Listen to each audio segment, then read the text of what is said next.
Bupati Aceh Besar bersama rombongan Forkopimda Kabupaten setempat melakukan safari Ramadan 1447 Hijriah ke Masjid Al-Ikhlas Kecamatan Lepung pada Senin kemarin.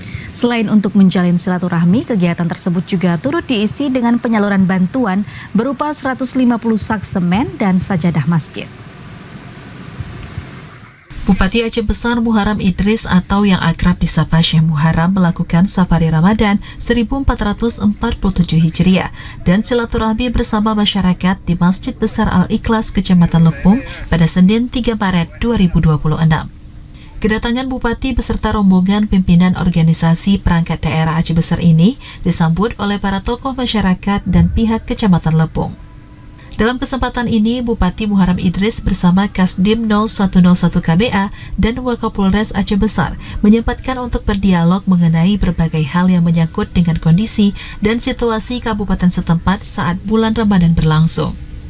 Kegiatan kemudian dilanjutkan dengan berbuka puasa bersama dengan menu utama kuah belangong.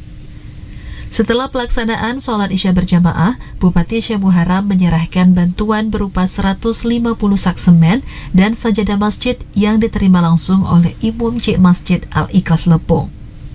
Bupati dalam sambutannya yang disampaikan melalui Kepala Bagian Kesejahteraan Rakyat Setdakap Aceh Besar, Zaini menyampaikan, safari Ramadan merupakan agenda rutin yang setiap tahun dilaksanakan sebagai sarana mempererat ukhuwah Islamiyah, sekaligus mendekatkan pemerintah dengan masyarakat di kampung-kampung.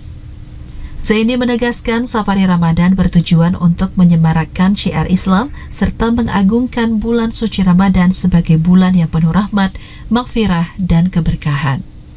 Pada kesempatan ini juga digelar tausiah singkat dengan tema bagaimana mengendalikan hawa nafsu dan emosi. Kemudian dilanjutkan dengan pelaksanaan salat tarawih dan witir berjamaah. Dari Aceh Besar, Tim Liputan TVRI Aceh melaporkan.